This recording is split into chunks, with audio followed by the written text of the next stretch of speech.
Hello students, welcome to all of you. कैसे हो सब लोग? आई होप कि सभी अच्छे होंगे। तो चलिए अब हम हमारा नेक्स्ट टॉपिक स्टार्ट करते हैं और वो है ट्रिगोनोमेट्री। हमने देखिए बेसिक मैथमेटिक्स में इनइक्वालिटीज टॉपिक है वो कर लिया है। अगर आप लोगों ने उसकी क्लास नहीं देखी है तो प्लीज वो वीडियो देखिएगा। अब देखिए ट्रिगोनोमेट्री, मुझे यार टॉपिक की इंपॉर्टेंस को तो एक्सप्लेन करने की जरूरत है। देखिए one of the most important topic है। एक्चुअल में हर एक्सरसाइज में, हर क्वेश्चन में आपको ट्रिगोनोमेट्री का कहीं ना कहीं कुछ ना कुछ यूज तो मिल ही जाएगा। ठीक है, तो चलिए स्टार्ट करते हैं। सबसे पहले देखिए हमारे पास एंगल मेजरमेंट सिस्टम। अभी तक देखिए आप 10th क्लास में ओनली जो डिग्री मेजरमेंट है वो ही जानते थे। अभी जैसे 90 डिग्री, 60 डिग्री एंगल का मेजरमेंट आपने ऐसे किया।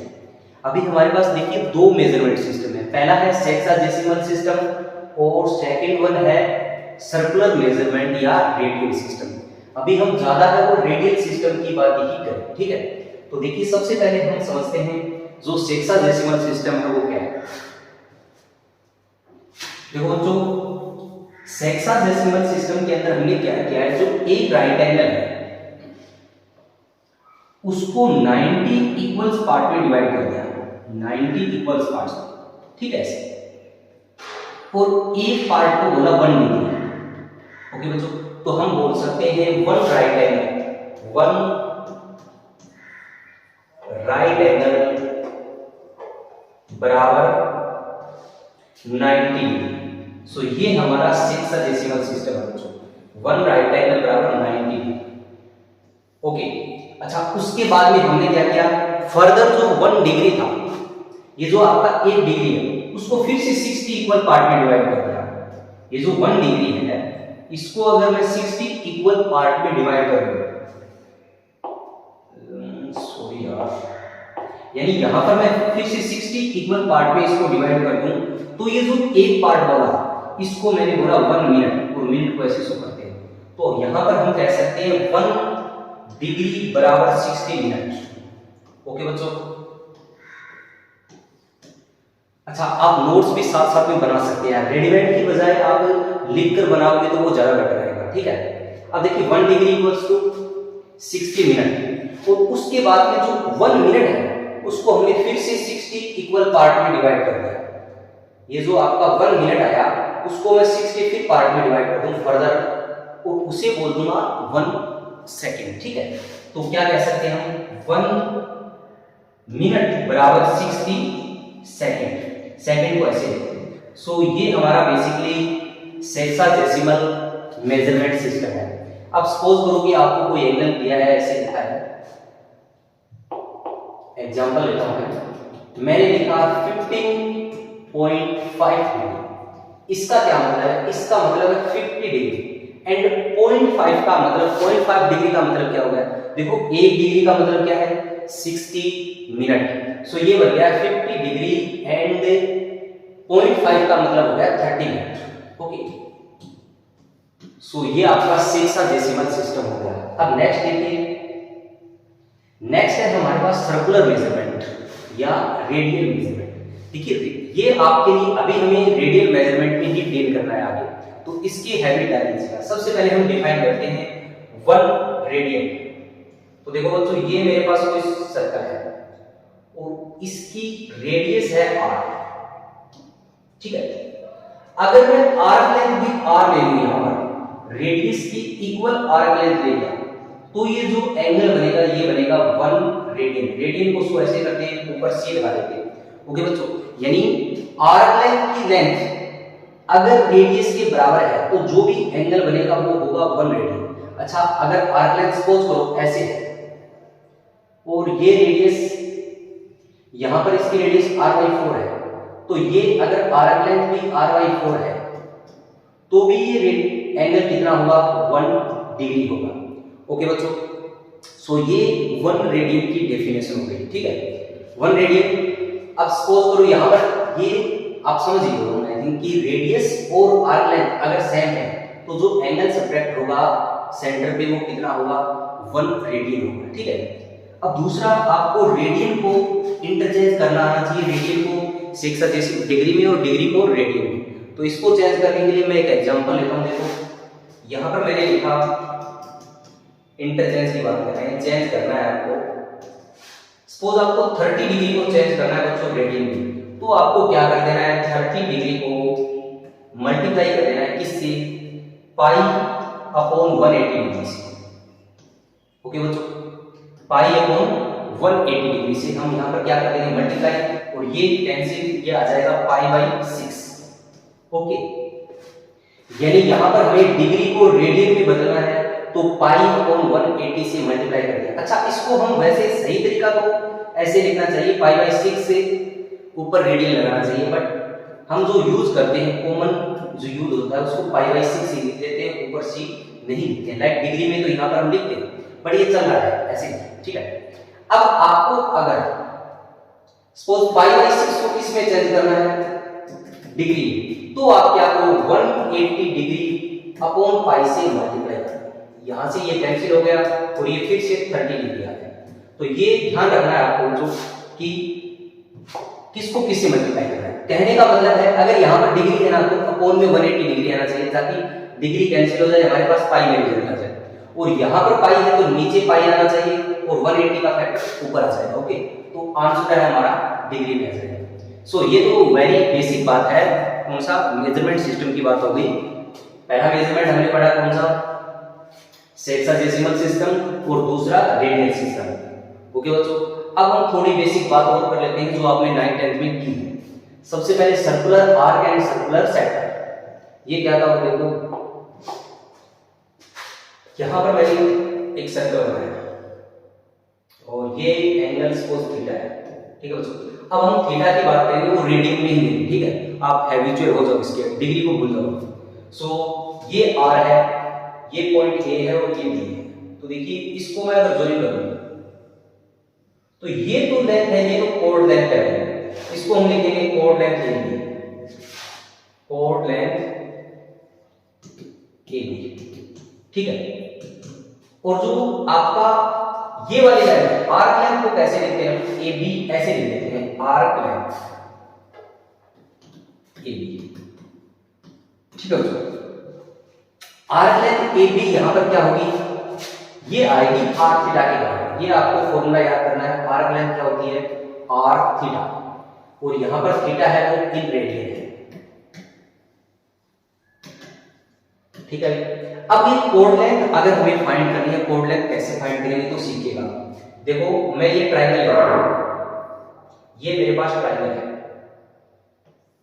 ठीक है, और ये आर है, ये एंगल थीटा है। मैं यहां से परपेंडिकुलर सॉरी ये ए बी है, मैंने यहां से परपेंडिकुलर डाल दिया। सो ये इसको दो इक्वल पार्ट में डिवाइड कर देगा, ठीक है। इसको एम बोल दिया।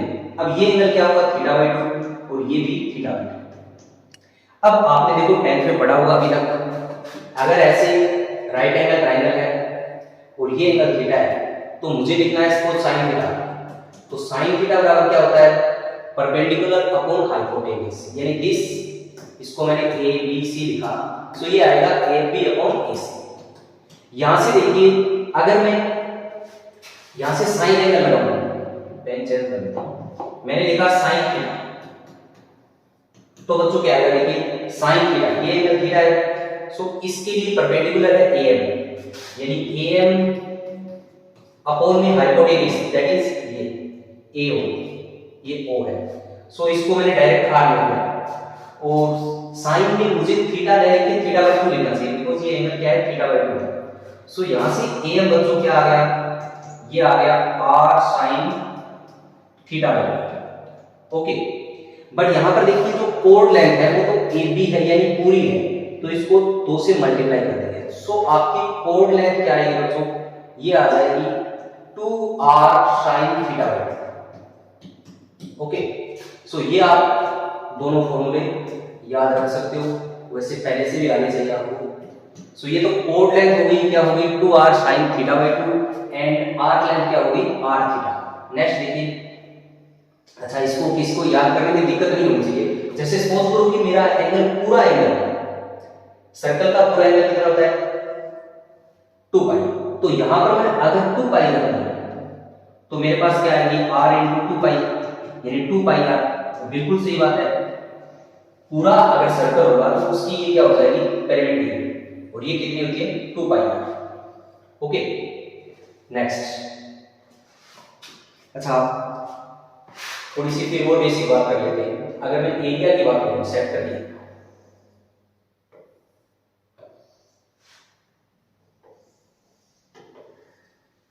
अगर इस पार्ट की एरिया की बात करें बच्चों, ये एंगल थीटा है, तो एरिया आएगा, एरिया ऑफ सेक्टर बराबर आएगा हाफ आर स्क्वायर। क्या आएगा? Half r square theta. Okay बच्चों, यानी इस इतने पार्ट का एरिया क्या आएगा? Half r square theta. Okay अच्छा, पूरे ट्रायंगल, पूरे जो सर्कल का एरिया है वो आप अगर थीटा को 2 पाई रख दोगे तो पूरे सर्कल का एरिया आ जाएगा। तो रख के देखो, देखिए जैसे मैंने हाफ लिखा, आर स्क्वायर, थीटा को क्या लिख दिया 2 पाई, 2 से 2 कैंसिल, और ये आ गया पाई आर स्क्वायर। आपको पता है सर्कल का एरिया क्या होता है? पाई आर स्क्वायर होता है। ओके अब देखिए नेक्स्ट, अगर आपको फाइंड करना है इस ट्रायंगल का एरिया, तो इसके लिए हमारे पास क्या मेथड है? देखिए फिर से मैं ये बना रहा हूं इतना ट्रायंगल, इस ट्रायंगल के एरिया की बात कर लेते हैं। इसको ए बोल दिया, बी बोल दिया, यहां से सो ये एंगल थीटा बाई 2 और ये भी थीटा बाई 2, ये एम था। अभी हमने फाइंड किया जो ए एम है वो कितना आया? ए एम पूरा, sorry A B 2r sin theta by 2। Okay बच्चों, और यहां से देखिए ये क्या आएगा? अच्छा इसको एक आप कोस एंगल भी लगा सकते हो, जैसे मैं कोस थीटा बाई 2 लिखूं, सपोज करो ये जो एंगल है आपका 90 डिग्री है, ये है थीटा बाई 2, मुझे कोस थीटा बाई 2 लिखना है। तो देखिए कोस थीटा बाई 2 क्या आएगा? ओ ए बी। कोस होता है बेस अपॉन हाइपोटेन्यूज, सो ये आपका बेस आ गया ओ बी, अपॉन हाइपोटेन्यूज क्या है? आर। सो यहां से बच्चों ओ बी क्या आएगा? आर कोस थीटा बाई 2, ठीक है, आर कोस थीटा बाई 2। सो आपको पता है ट्रायंगल का जो एरिया होता है वो क्या होता है? Area of triangle is half into base into height. So इसका बेस क्या हो गया? r cos theta by 2, r cos theta by 2, and height क्या होगी? ये बेस, सॉरी ये हो गया हाइट, हो गई हाइट होगी 2r base sin theta by 2। Okay यहां से देखिए ये 2 से 2 कैंसिल हो गया, और अब देखो यहां पर ये बन गया r square cos theta by 2 sin theta by 2।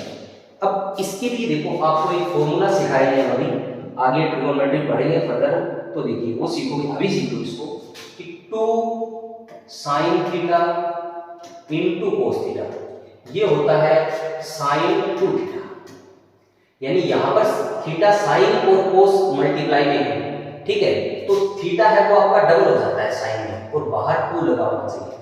सो देखिए बच्चों अगर मैं यहां पर क्या करता हूं, मेरे पास है ये है cos थीटा बाई 2, एंगल को डबल कर देना है, ठीक है, और sin थीटा बाई 2, तो मैं इसको फॉर्मूले को बनाने के लिए 2 से मल्टीप्लाई कर लेता हूं, 2 से डिवाइड कर देता हूं। अब देखिए ये बन गया मेरा formula 2 sin theta cos theta, ये क्या बन जाएगा? sin 2 थीटा, और 2 थीटा का मतलब ये एंगल डबल हो जाएगा, जैसे यहां पर थीटा था 2 थीटा बना, अभी क्या बन जाएगा? थीटा बाई 2 का डबल क्या होता है? थीटा। ओके और ये जो अपॉन में 2 है वो ये आ गया, तो आपके पास जो ट्रायंगल है उसका एरिया निकल के क्या आया? Half r square sin theta. Okay यानी सेक्टर का एरिया तो हमारे पास आया हाफ आर स्क्वायर थीटा, और ट्रायंगल का एरिया क्या आया? Half r square sin theta, ये आपको याद रखना है। ओके बच्चों, अच्छा अब कोई कहे कि इस पार्ट का एरिया क्या होगा? इस पार्ट का एरिया ऑफ दिस पार्ट, तो इसका एरिया निकालने के लिए मेरे को क्या करना है?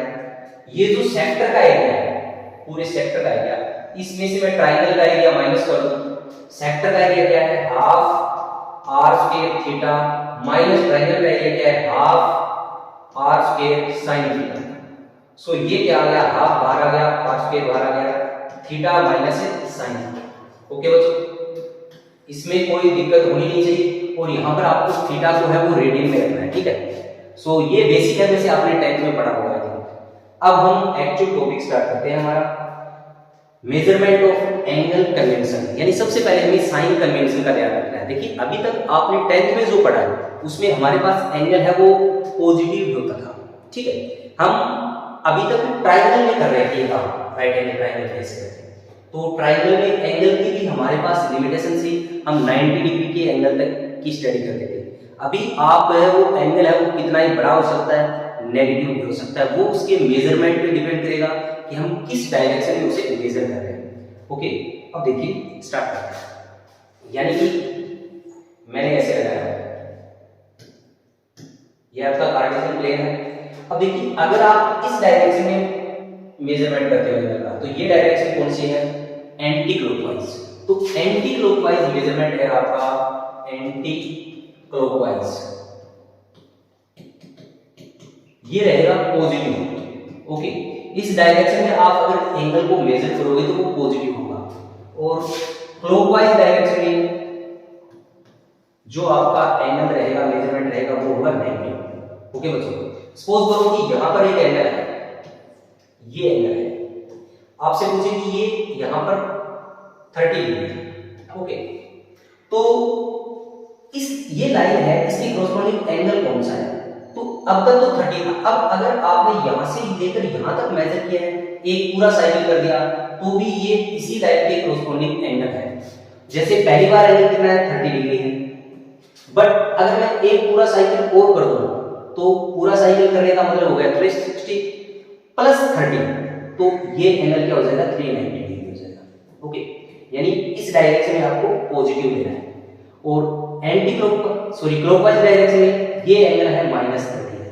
ओके, सो ये साइन कन्वेंशन का आपको ध्यान रखना है, एंटी क्लॉकवाइज डायरेक्शन में पॉजिटिव और क्लॉकवाइज डायरेक्शन में नेगेटिव। ओके, अब नेक्स्ट देखिए,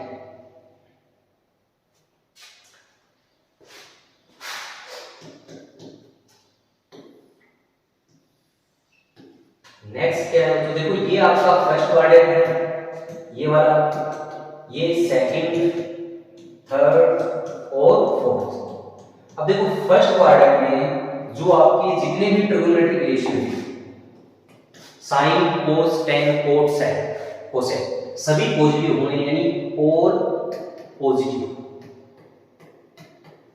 इस बात का मतलब है जो अगर एंगल आपका इस क्वाड्रेंट में आ रहा है, फर्स्ट क्वाड्रेंट में, तो उसका जो वैल्यू चाहे जो भी हो, बट उसकी वैल्यू पॉजिटिव आएगी, समझ लो आप। जैसे मैंने लिखा साइन 30 डिग्री, तो इसकी वैल्यू चाहे जो भी हो, बट हमें पता चल गया 30 डिग्री का मतलब फर्स्ट क्वाड्रेंट में है, इसका मतलब ये क्या होगा, पॉजिटिव होगा, ठीक है। सेकंड क्वाड्रेंट में जो आपके साइन और कोसेक, ये साइन और कोसेक एक दूसरे के रेसिप्रोकल है, तो साइन जहां पॉजिटिव होगा वहां कोसेक भी पॉजिटिव होगा। सो यहां पर साइन और कोसेक क्या होंगे, पॉजिटिव होंगे, और अदर बाकी जो बच गए वो क्या होंगे, नेगेटिव। ओके दोस्तों, अच्छा थर्ड में ओनली टेन एंड कोट क्या होंगे, पॉजिटिव होंगे, और बाकी जो बच गए वो क्या होंगे, नेगेटिव होंगे। और फोर्थ क्वाड्रेंट के अंदर सेक और कोसेक क्या होंगे, पॉजिटिव, सेक और कोसेक तो होंगे पॉजिटिव, एंड अदर जो बच गए वो क्या होंगे, नेगेटिव। अच्छा, इसका क्या मतलब है, इसका मतलब जैसे सपोज करो आपका एंगल यहाँ पर 90 हो गया और यहाँ 180, तो 90 और 180, जैसे मैंने लिख दिया 10 135 डिग्री। अब आपसे पूछो कि ये पॉजिटिव होगा या नेगेटिव, तो देखिए 135 डिग्री एंगल है वो दूसरे क्वाड्रेंट में आया है, और दूसरे क्वाड्रेंट में 10 क्या होगा, नेगेटिव। ओके, सो ये आएगा नेगेटिव। इसी पर अगर मैंने साइन बोल दिया 135, तो ये क्या होगा, पॉजिटिव। दूसरे क्वाड्रेंट में साइन क्या होता है, पॉजिटिव होता है, तो ये आपको बिल्कुल ध्यान रखना है, बहुत ही इंपॉर्टेंट चीज है। नेक्स्ट देखिए, नेक्स्ट क्या है, जो हमारे पास मेन जो इस जो कार्टेशियन प्लेन है, इसमें एक्स एक्स और वाई एक्स बोल दिया, ये जो लाइन है इसको हमें कॉम्पैक्ट फॉर्म में लिखना आना चाहिए। देखिए अभी तक आप क्या कर रहे थे, जैसे सपोज करो कि हमें एंगल लिखना है 1, जैसे साइन 120 लिखना है, तो 120 हमें पता है कि इस क्वाड्रेंट में आएगा, लेकिन आपको इसे इस प्रकार से ब्रेक करना है कि इसकी हम वैल्यू फाइंड करें। तो हम जैसे इस लाइन का एंगल कितना होता है 90, यहाँ पर 0। ओके बच्चों, तो इसे हम क्या लिखेंगे, साइन 90 प्लस 30, ताकि इसे कैलकुलेट कर पाए इस लाइन के हिसाब से ब्रेक करना होगा। ओके, तो इस लाइन पर कोई भी एंगल आएगा, कोई भी एंगल किससे आगे है, तो या ऐसे लिख सकते हैं इस एंगल को sin 180 माइनस 60। ओके बच्चों, यानी इसमें से घटा के 60 इधर चले गए, चाहे 90 में से 30 जोड़ दिया, तो ये जो लाइन है इस पर कौन से एंगल आएंगे वो कॉम्पैक्ट फॉर्म में हमें लिखने सीखनी है। तो देखो इस लाइन पे एंगल क्या क्या है, पहले 0 आया, उसके बाद में सपोज करो आप यहां से चले, अब एंगल कितना हो गया 2 पाई हो गया, उसके बाद में आपने एक सर्कल और पूरा कर दिया तो एंगल कितना हो गया 4 पाई हो गया, फिर आप चलते रहे एंगल कितना हो गया 6 पाई। तो यहां से एक पैटर्न समझ में आया कि ये जो यहां इस लाइन पर जो भी एंगल आ रहा है वो यार 2 पाई का क्या आ रहा है, इवन मल्टीप्लाई आ रहा है, पाई का इवन मल्टीप्लाई आ रहा है, माइनस में भी चलेगा कोई दिक्कत नहीं है, अगर मैं इस डायरेक्शन में चल रहा हूं तो -2 पाई आएगा, -4 पाई आएगा, बट इवन नंबर है तो मैं इस लाइन पर जो भी एंगल है उसको लिख सकता हूं जो क्या, कोई भी इवन नंबर होता है उसको हम लिख सकते हैं 2n।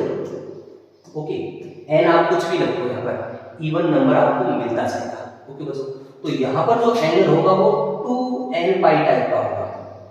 2n तो किसको रिप्रेजेंट कर रहा है, इवन नंबर को, और पाई का मल्टीपल होगा, पाई का इवन मल्टीपल आएगा कोई भी एंगल, जैसे 16 पाई है तो 16 पाई है वो हमें पता चल गया पाई का इवन मल्टीप्लाई तो इस लाइन पर ले जाएगा।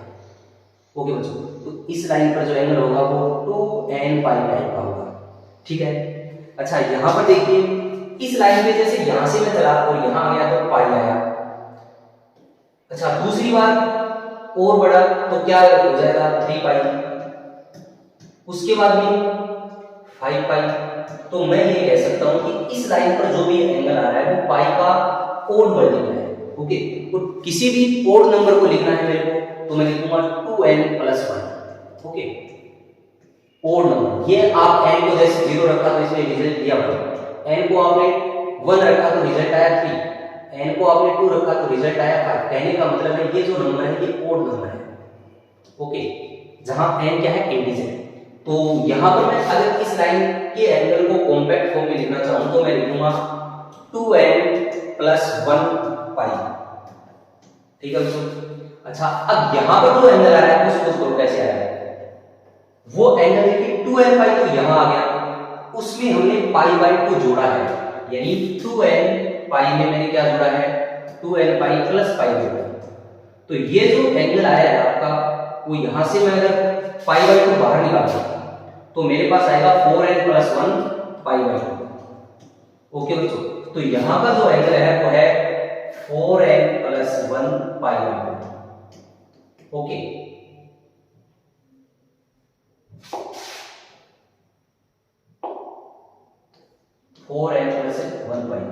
अच्छा इसको मैं 4n - 3 लिख सकता हूं। -3 कैसे लिखा, देखो ये जो 4n + 1 है वो क्या है, वो 4n क्या है, 4n एक ऐसा नंबर है जो 4 का मल्टीपल है, यानी इसको मैं 4 से डिवाइड करूंगा तो एक इंटीजर आएगा मेरे पास। ठीक है, और 4n + 1 क्या है, 4n + वो नंबर है जिसको आप 4 से डिवाइड करोगे तो 1 रिमाइंडर आएगा। क्या आएगा 1 रिमाइंडर, जैसे 4n + 2 यहां से स्पेस क्रिएट कर लेते हैं।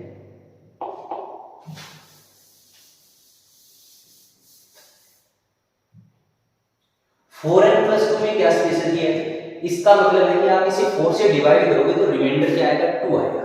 ओके बच्चों, तो 4n + 1 π/2 यानी π/2 का ऐसा मल्टीपल होगा।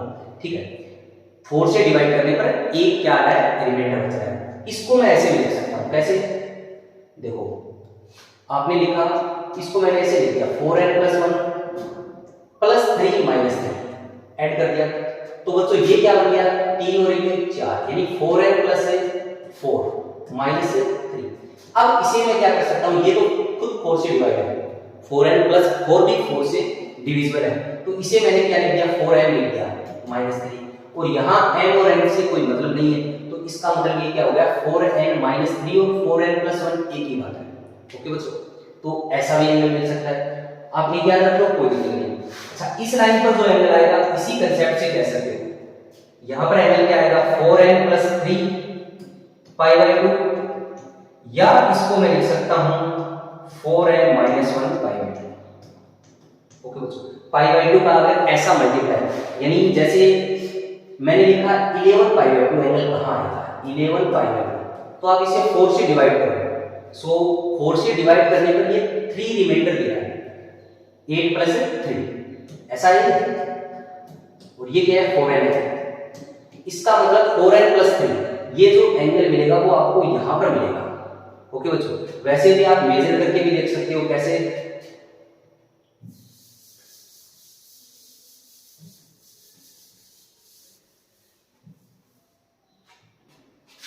ये लो आपके पास यहां पर एंगल क्या है पाई बाई 2, 0 पाई बाई 2 पाई, उसके बाद में 3 पाई बाई 2, फिर 2 पाई, उसमें आप जोड़ो तो यहां आएगा 5 पाई बाई 2, देन 3 पाई, और यहां आएगा आपका 7 पाई बाई 2, उसके बाद में 4 पाई, फिर 9 पाई बाई 2, देन 5 पाई, और यहां पर 11 पाई बाई 2।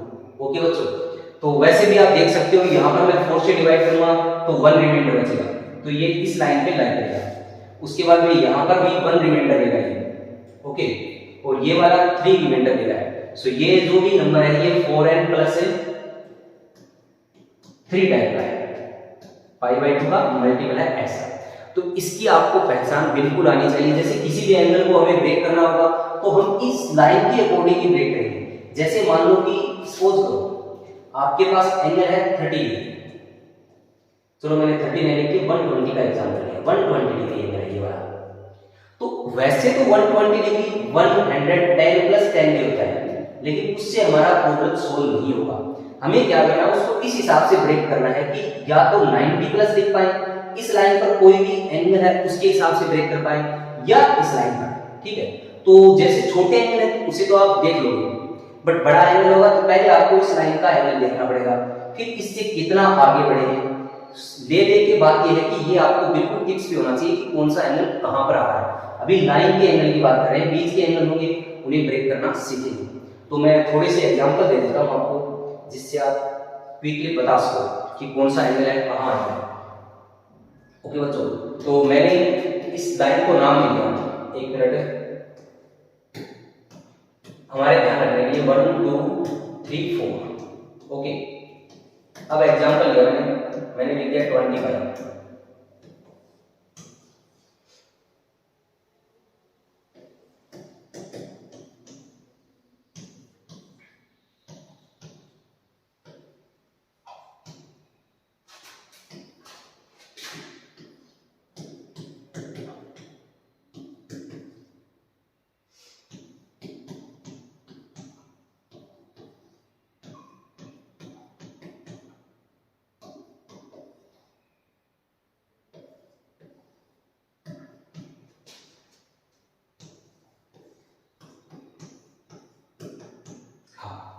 अब देखो बच्चों, 20 सीधा पाई का कौन सा मल्टीप्लाई, ये पाई का इवन मल्टीप्लाई, इसका मतलब कहां लाइक करेगा, यहां पर लाइक करेगा। ओके, 30 पाई बाई 2, तो यहां पर आप पाई बाई 2 देख के ऐसे नहीं है कि इधर मल्टीपल दे दिया, ये तो कैंसिल हो रहा है, तो ये एक्चुअल में 15 पाई है, और 15 पाई क्या है, पाई का ओड मल्टीप्लाई, ओड मल्टीप्लाई इसका मतलब यहां लाइक करेगा। ओके बच्चों, उसके बाद में 44 पाई का इवन मल्टीप्लाई, इसका मतलब यहां लाइक करेगा। फिर आप देखिए 75, तो इसको 4 से डिवाइड कीजिए। सो ये 4 से आई जैसे 72 प्लस 3, 72 यानी 3 रिमाइंडर देगा, इसका मतलब ये 4n प्लस 3 पाई, अच्छा सॉरी बात पाई है नहीं है, पाई बाई 2 नहीं है। सो ओनली ये कौन है, ओड मल्टीपल ऑफ पाई है। सो ये ओड मल्टीपल ऑफ पाई यहां लाइक करेगा। ठीक है, अगर इसकी बजाय ऐसे होता ना 75 पाई बाई 2, तो हम देखते कि ये 75 है, ये किस टाइप का नंबर है, 4n प्लस 3, तो ये बन गया 4n प्लस 3 पाई बाई 2, और ये 4n प्लस 3 पाई बाई 2 यानी यहां लग जाएगा। ओके, इसके बाद में 30 पाई, तो 30 पाई क्या होता है 28, 4 से डिवाइड करेंगे 28 प्लस 3, यानी ये 4n प्लस 3 टाइप का नंबर है, इनटू पाई बाई 2। सो ये लाइन नंबर 4 पे लाइक करेगा। अच्छा, इसको 4 से डिवाइड करो, सो कितना आएगा, 72 और 76, 76 डिवाइड होता है, तो ये 76 प्लस 1 लिख सकता हूँ इसको, पाई बाई 2। तो ये 4n प्लस 1 टाइप का है, 4n प्लस 1 टाइप का, इसका मतलब ये 2 पर लाई देगा। ओके, 68 पाई, पाई का कैसा मल्टीपल है, पाई का इवन मल्टीपल है, इसका मतलब ये एक नंबर लाइन में देगा। -123, देखिए -123 को मैं क्या लिख सकता हूँ, -120, ये तो 4 से डिविजिबल हो गया, यानी 4n हो गया, -120 -3। ओके, वैसे भी यार जरूरत ही नहीं, मैं भी ना फालतू नहीं लगा रहा हूँ, ये ओनली पाई लिखा है, तो पाई का यहाँ पर एक्चुअली में मेरे को ये देना है, पाई बाई 2 देंगे, ठीक है। वैसे -123 पाई है, उसमें तो दिक्कत है ही नहीं, वो तो 3 पे ही लाइन करेगा, बट अगर ऐसा है तो इसको देखना पड़ेगा, -123 पाई बाई 2। तो इसे हमने क्या लिखा, 4n - 3 टाइप का है, 4n - 3, और देखिए ये एक ही बात है, 4n - 3 या 4n + 1, इसका मतलब ये कैसा हुआ, 4n - 3 है, उसको आप समझो 4n + 1 pi by 2। Okay, so ये कहां आया जाएगा, नंबर 2 पे, ठीक है बच्चों। तो आज की क्लास को तो हम यहीं पर समाप्त करते हैं।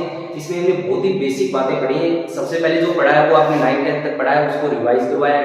उसके बाद में ये जो पढ़ा है, एक तो साइन कन्वेंशन एंगल को कैसे आपको मेजरमेंट करना है, कौन सी डायरेक्शन में करोगे, और दूसरा ये कौन से क्वाड्रेंट में कौन पॉजिटिव होता है, ये आपको अच्छे से आना चाहिए। और दूसरा, इस लाइन के कोरस्पॉन्डिंग एंगल को हम कैसे लिख सकते हैं, इसकी कोरस्पॉन्डिंग एंगल को कैसे लिख सकते हैं, ये आपको अच्छे से तैयार करना है।